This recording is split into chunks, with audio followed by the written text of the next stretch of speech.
Hello, my name is Lance Cinema. I am the gallery director for the Bryan Oliver Gallery at Whitworth University. I'm here chatting with one of the artists participating in our first exhibit of the year. Please welcome Katelyn Rinehart. Hi, I'm Katelyn Rinehart. I'm a 2020 graduate at the end of the year. I'm a double major in 3D design with an emphasis in ceramics and leadership in the arts with a minor in community arts. Excellent. Thanks, Katelyn. So we're here talking about the exhibit, the work that you have in there, and just trying to get to know you a little bit. So right off the bat, I'm curious, who or what are some of your current artistic inspirations? Currently I've been looking at a lot of abstractual art, including from art such as from Elizabeth Shriver and Helen Otterson, where they're really focusing on kind of abstractual shapes, some more in functional wear, whereas the other is more sculptural. More abstract forms, sort of formal qualities. Very good. And that actually probably is a good lead into the next question. The work that you have in the exhibit and the work that you're describing there, the artists that you've been looking at, that you're interested in, the idea of abstract art. The pieces that you have in the exhibit, formally they tend to visually look more organic or abstract. Do you think these words are good choices to use? Are there other words that you would use to describe these works? Certainly I would use abstract and organic as a way to describe them. It was really what I was going for as I came into the creating the work, because I really wanted to focus on making something that wasn't very specific, it couldn't be pointed down to any one reference. So when people look at the art, there's really they can have their own interpretation of the art. Sure. Well, that's great. Of the two pieces that you have, one is sculptural and the other is functional. The teapot. The sort of mix of directions, sort of some pieces that are sculptural, some that are more functional. Is this something that you a direction that you are interested in continuing to pursue? What sort of what do you see yourself doing as you move forward, or how do you see yourself working? Well, I would say my focus has always been split between sculptural and functional. The teapot, as it's kind of a bit of both, is my first kind of step into that, whereas making something that's very abstract but also considered a functional object. And I am curious about doing that more in the future, but I'm still it's still kind of in its introductory stage. Is there one that you, having made both types of work, is there one that you find more enjoyable or more satisfying to make, or is it just depends on your mood? I would say it does kind of depend on my mood.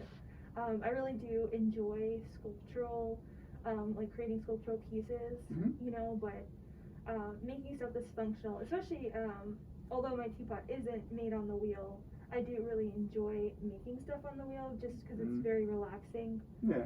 So I do kind of go back and forth between the two. Very good. When it comes to creating these forms, especially when you're combining using these ideas of the organic forms or abstracted forms, do you find it challenging to combine these ideas with functional wear, when you're with the teapot very specifically, making something that is meant to be functional but sort of falls within this more abstracted or organic visual quality?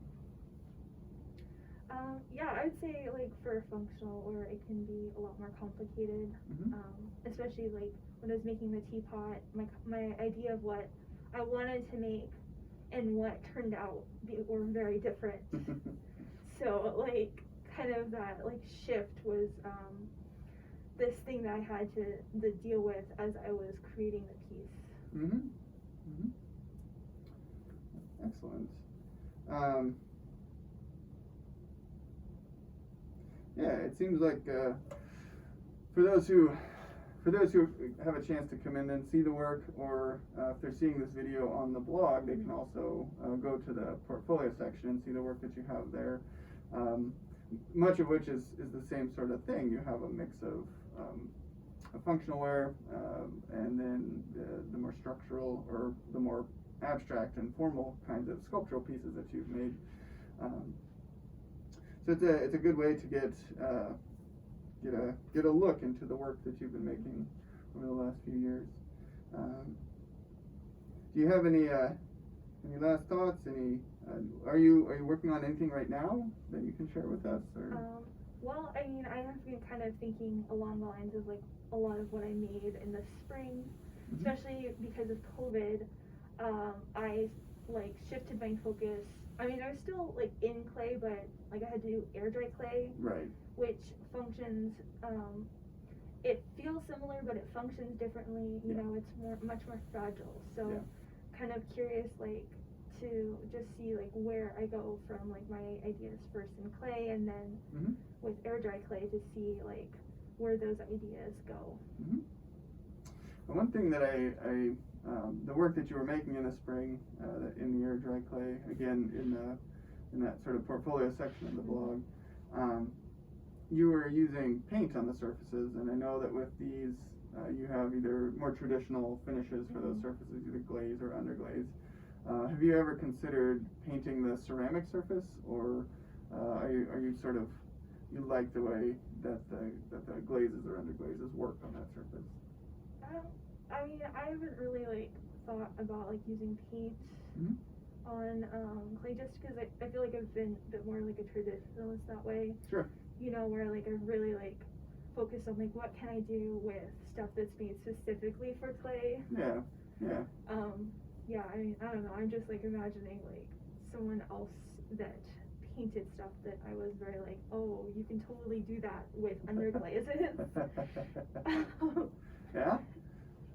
Yeah, and that's a good point, is that there are the materials that are available for ceramic and ceramic work, they can be used to mimic or to sort of to do a lot of the same sorts of effects or surfaces that you would with paint. Yeah. So, and they fire onto the surface. They're more permanent. Yeah, and I mean, there's distinct advantages to using certain things, but I mean, I really like underglazes because, like you said, they can fire and you can layer them. I mean, ultimately, like using underglazes and glazes are a bit more complicated, but once you like figure out what you want, the results are a lot more satisfying than I would say than just using regular paint. Nice, very good. Well,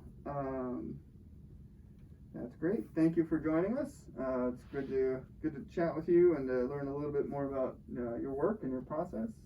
And hopefully we'll see more from you down the road. Yeah, hopefully.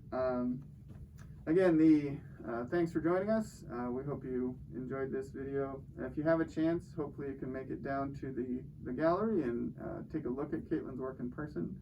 If not, there'll be a short video posted with this interview taking a closer look at the work that she has presented in the gallery. You can also find on the blog, on the portfolio page, Katelyn's work there. You can see some of her more recent abstractions, and then some pieces that are a little bit older, more functional wear.